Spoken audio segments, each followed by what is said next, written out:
بسم اللہ والحمد للہ والصلاة والسلام علی من لا نبی بعدہ اما بعد فاعوذ باللہ من الشیطان الرجیم بسم اللہ الرحمن الرحیم الا ان اولیاء اللہ لا خوف علیہم ولا هم یحزنون صدق اللہ العظیم ان اللہ وملائکتہ یصلون علی النبی یا ایھا الذین آمنوا صلوا علیہ وسلموا تسلیما اللہم صلی علی سیدنا و مولانا محمد وبارک وسلم وصلی علیہ صلاۃ و سلام علیک یا سیدی یا رسول اللہ۔ پچھلی نشست میں اہل تصوف کے حوالے سے گفتگو جو کی جا رہی تھی، داتا علی حجویری رحمۃ اللہ تعالی علیہ کشف المحجوب میں آپ کیا فرماتے ہیں؟ سرکار دو عالم صلی اللہ علیہ وسلم کی ایک حدیث مبارکہ کو آپ نقل فرماتے ہیں، اور آپ فرماتے ہیں کہ سرکار دو عالم صلی اللہ علیہ وسلم نے فرمایا، جو شخص رفتار و گفتار میں یا اعتقاد میں یا اعمال میں کسی قوم کی مشابہت اختیار کرے وہ اسی قوم سے شمار ہوگا۔ اور یہ جو ہے سمجھ لیں کہ یہ جو سرکار کا فرمان ہے، آج بھی دنیا میں جو جس سے مشابہ ہو، یعنی جس کی نقالی کرے، کل بروز قیامت میدان محشر میں ان کا حشر بھی ان کے ساتھ ہونا ہے۔ تو جو لوگ اسلام دشمن اور کفار یہود نہود کے کیا کہتے ہیں کہ ان کے فیشن سے متاثر ہیں اور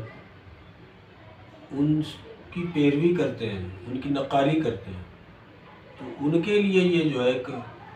لمحہ فکریہ ہے کہ ہو مسلمان لیکن کل بروز قیامت وہ صرف یہودیوں کے نقالی، اسلام دشمن اور کفاروں کی نقالی کی نحوست کی وجہ سے کل وہ ان کے ساتھ نظر آئیں گے، ان کے صفوں میں، حالانکہ کلمہ گو ہوں گے۔ آقا کریم علیہ السلام آپ فرماتے ہیں کہ جو شخص رفتار و گفتار میں یا اعتقاد میں یا اعمال میں کسی قوم کی مشابہت اختیار کرے وہ اسی قوم سے شمار ہوگا، لیکن بعض کی نظریں ان کے ظاہری عمل اور رسوم پر پڑتی ہے اور بعض کی نگاہ ان کی صفائی باطن کی طرف جاتی ہے۔ غرض کے نظر ظاہر رکھنے والے اور باطن کی طرف نظر ڈالنے والے جو بھی ہیں، اگر ان کا قصد صورت یعنی صوفی متصوف بنانا یا صوفی بننے کا ہے، یہ چار حال سے باہر نہیں، یا تو باطن کی صفائی اور دل کی روشنی، مزاج کی پاکیزگی، خواہشات کا اعتدال اور خصلتوں کا نیک کرنا، خاصان بارگاہ کے اسرار خاص کی جلوہ ریزیوں سے منور ہونا، متحققین راہ طریقت کا تقرب حاصل کرنا اور ان کی بلندیوں کا معائنہ مقصود ہے، تاکہ ان کی برکت سے یہ بھی اس درجہ تک پہنچ سکے۔ یعنی جو نقال، جو صوفیہ اولیاء صوفیہ کی نقالی کرتے ہیں، تو اگر وہ اس طرح سے نقالی کریں اور کرنا چاہیے تو پھر وہ اس درجہ کمال تک پہنچ سکتے ہیں، یا ان کی نقل کوئی اس لیے کرے گا کہ ان کی طرف صفائی حاصل کرے، ان کی طرح صفائی حاصل کرے، بدن ستھرا کرے، دل کو اطمینان پہنچائے اور پاکیزگی طبع کے بعد سینہ میں صفائی ان کی ظاہری اتباع سے حاصل ہو اور اتباع طریقت کرے اور آداب اسلامی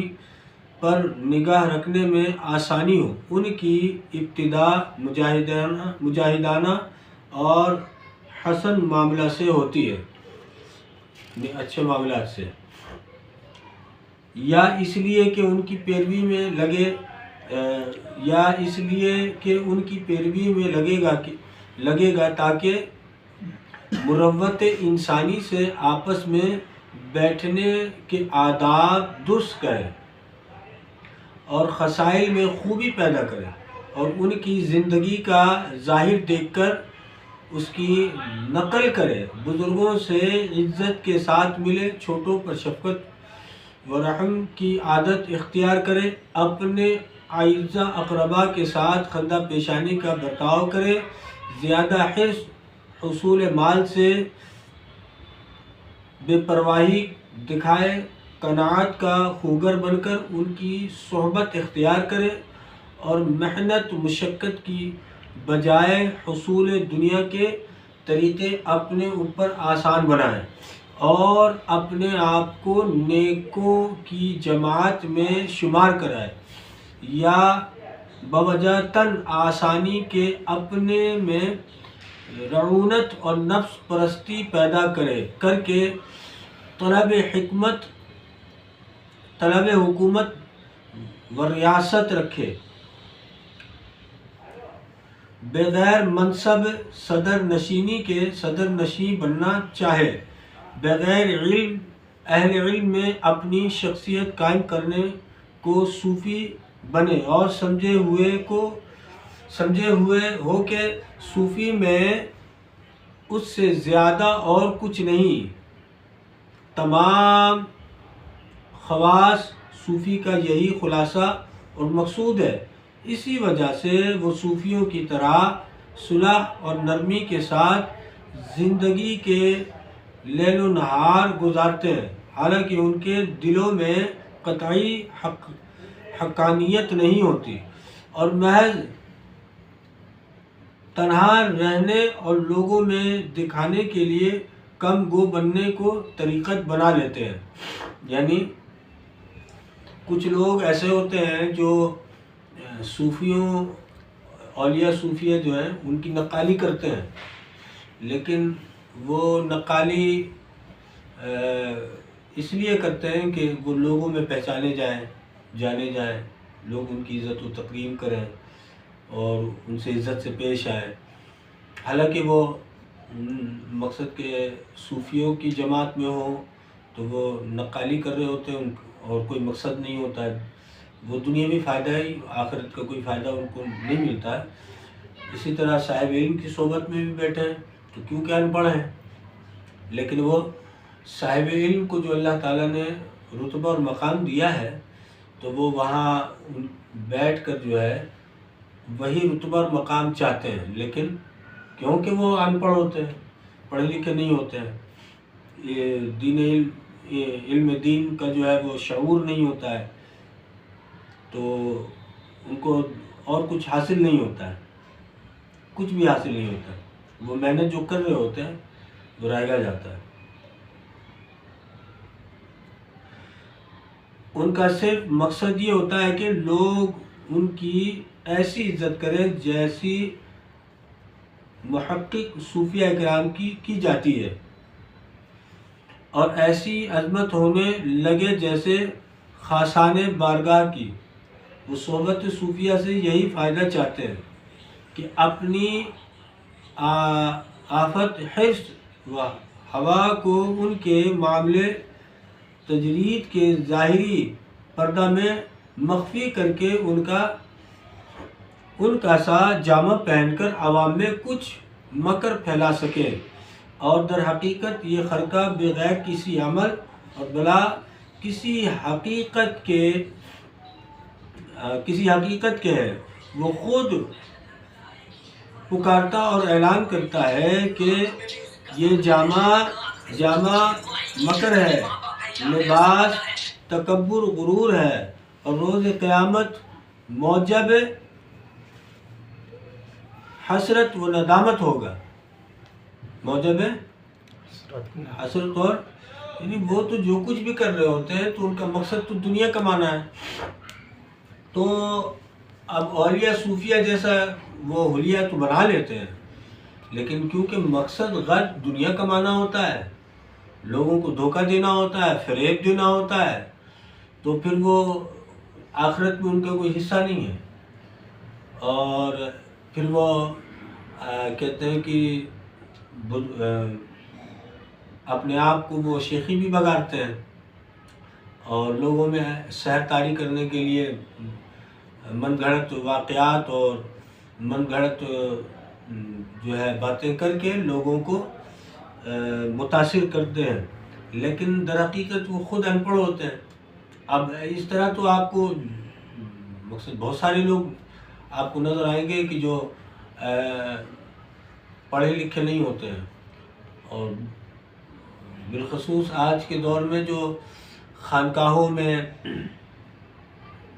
اور درباروں میں،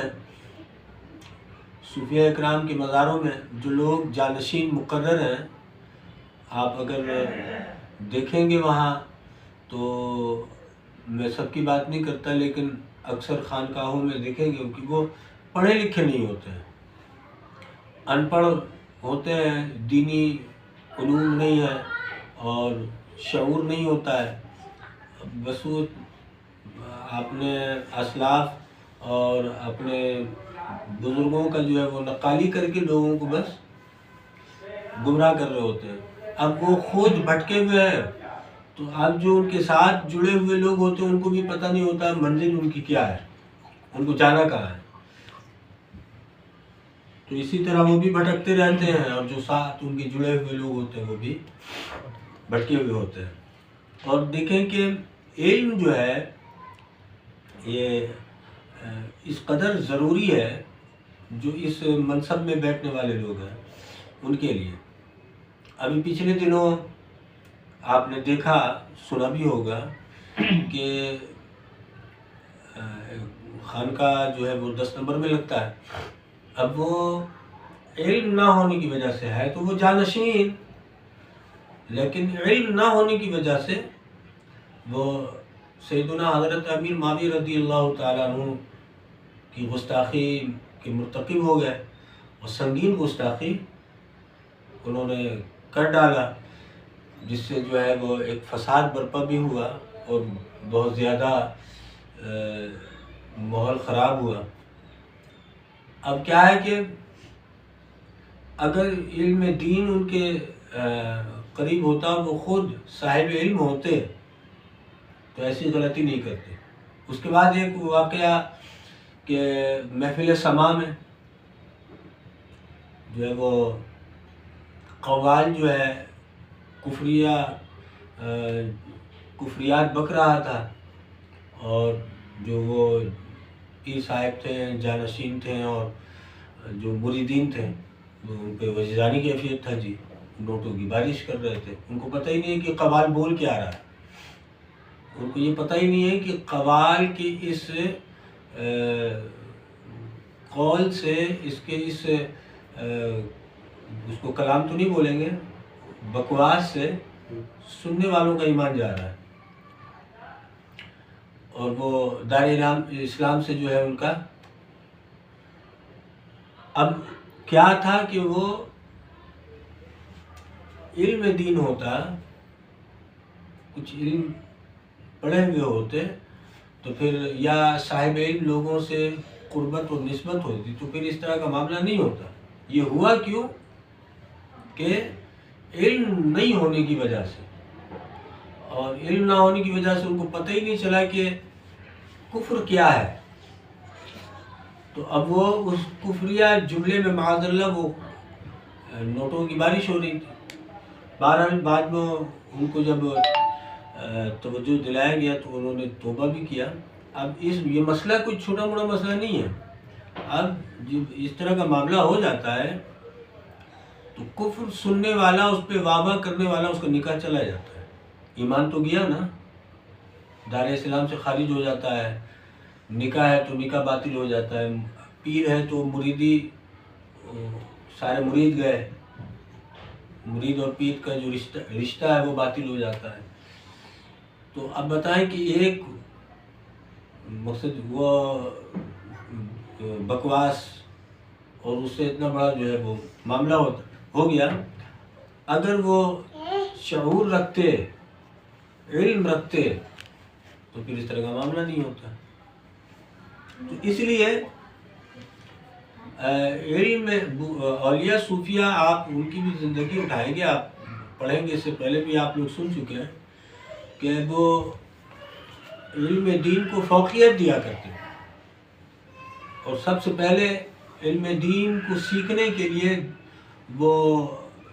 جو ہے اپنے گھروں سے نکلتے تھے، اور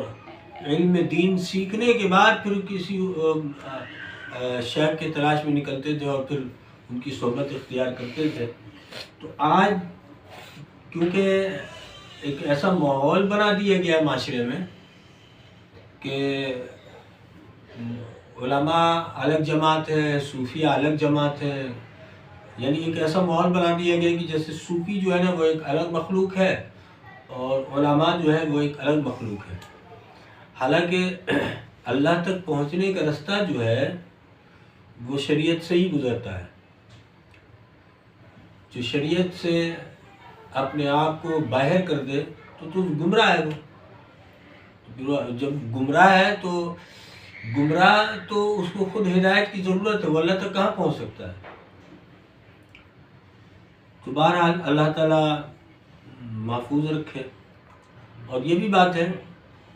کہ جب غلطی ہو جائے تو اس کو مان لینا چاہیے، کیونکہ ایک غلطی ہے اس کو مان لیا کہ جی یہ ہو گئی،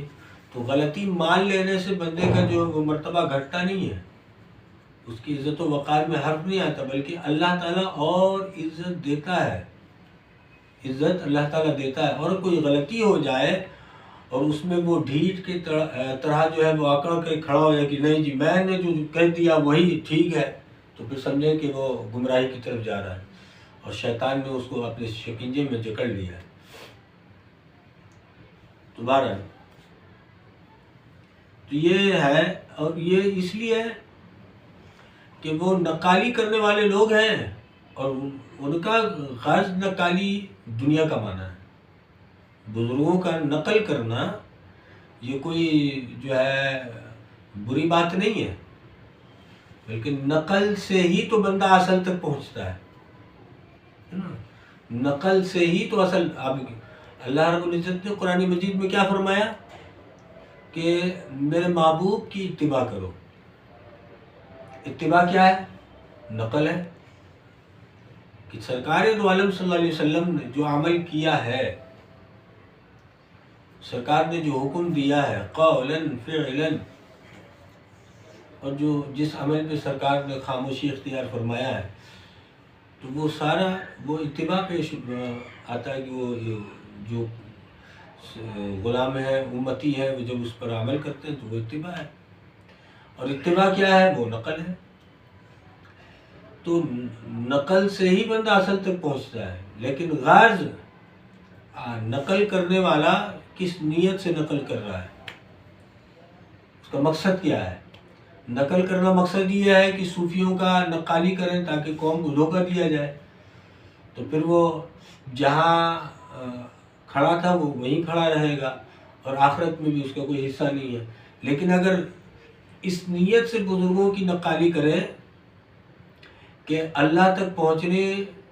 کا یہ ذریعہ ہے، ان کی نقالی کریں گے تو اللہ رب العزت تک پہنچنے میں آسانی ہوگی، پہنچ جائیں گے، تو یہ تو مبارک ہے، یہ تو مبارک ہے. تو یہ معاملہ ہے. دیکھیں پھر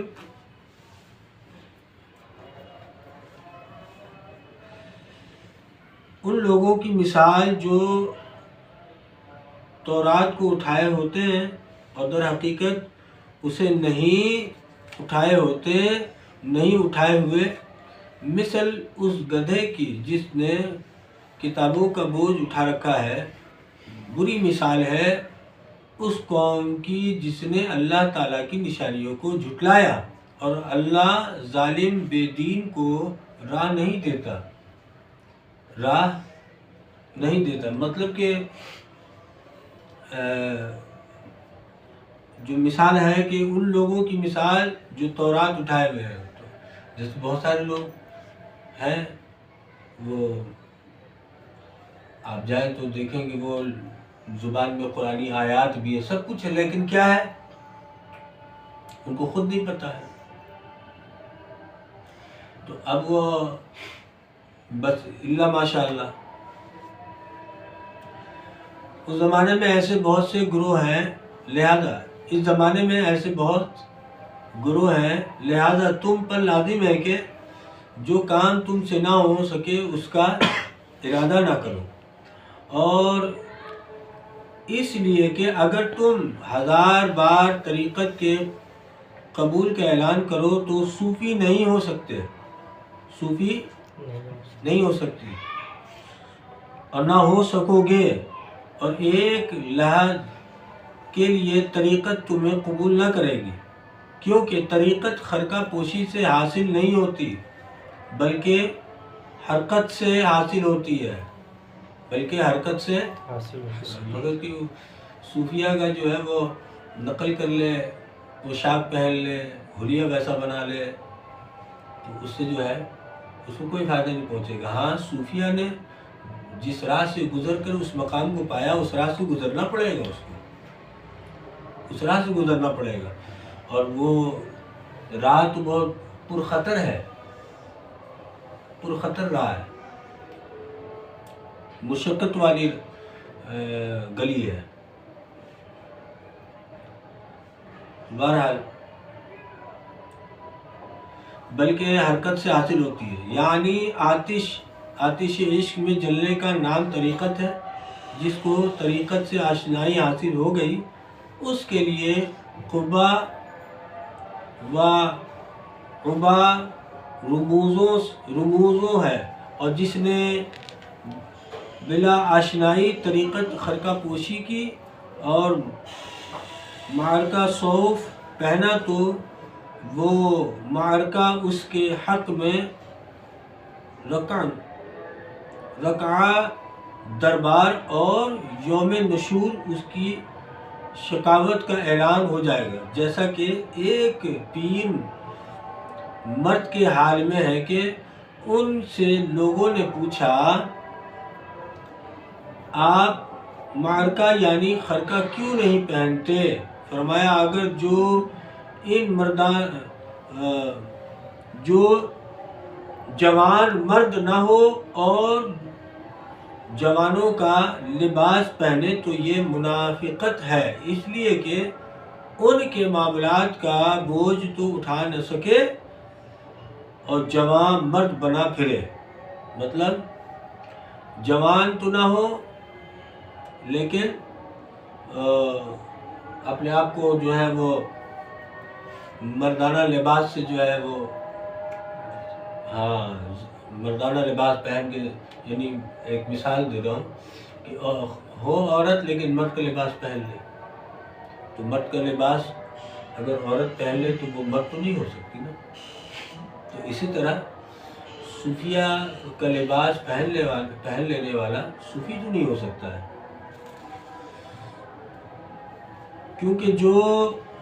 کیونکہ جوان مردوں کے لباس کو ملبوس کر کے جوان مردوں کے بوجھ سے بچنا خالص نفاق ہے۔ تو اگر یہ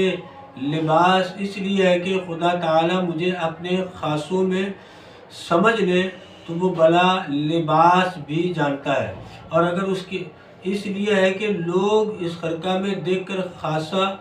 خاصان سمجھنے لگے تو یہ ریا محض ہے یا نفاق خالص ہے۔ یہ راستہ بہت مشکل اور خطرناک ہے۔ یاد رکھو خدا کے خاصوں کی شہرت جامہ اور خرقہ پر موقوف نہیں، ان کا درجہ ان سے بالاتر ہے، ان کا درجہ ان سے بالاتر ہے۔ صفائی صوفی یعنی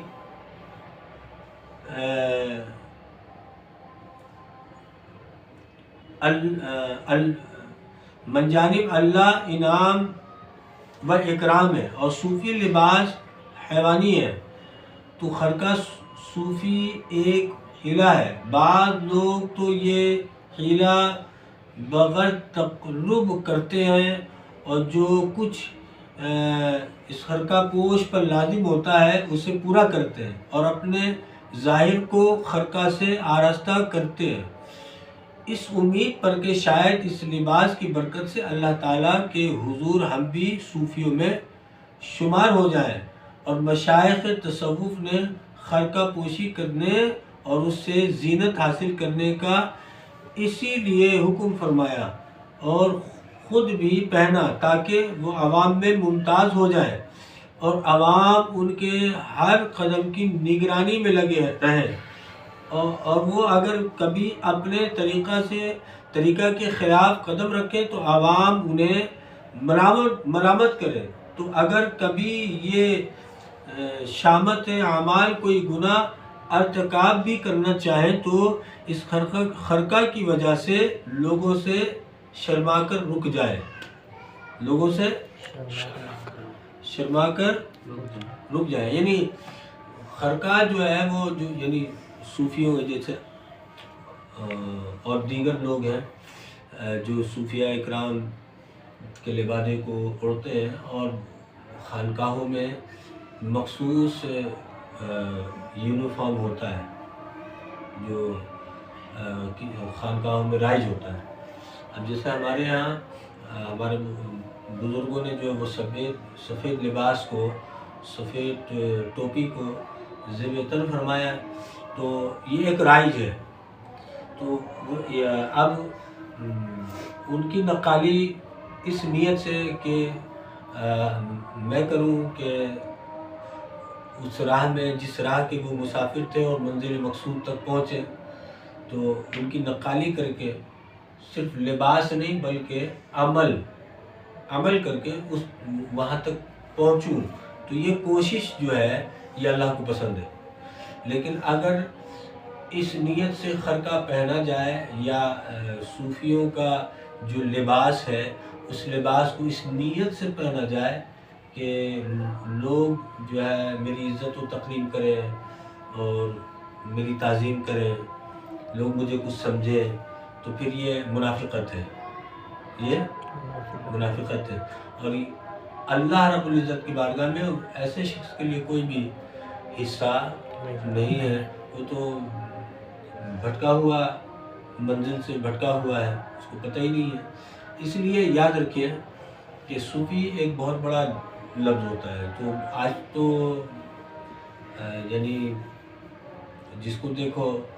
وہ صوفی باصفا ہے، تو بہرحال جو لوگ ہیں ان کی اپنی مرضی، اور اللہ تعالیٰ آسانی فرمائے، اور اللہ رب العزت ہمیں ایسے فطروں سے محفوظ فرمائے۔